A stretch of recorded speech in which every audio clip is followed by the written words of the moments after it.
¿Te ha pasado que estás grabando algún TikTok o algún video o que estás haciendo algo frente a un micrófono y empieza a escucharse mucho el ruido de tu respiración? Más o menos.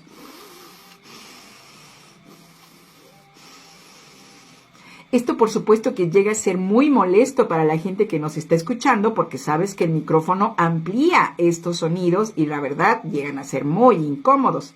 Para evitarlo te voy a dar este gran ejercicio.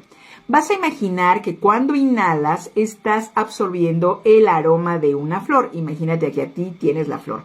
Cuando haces esto e inhalas, automáticamente tus fosas nasales se abren y entonces se elimina el ruido. Sin flor se escucha así.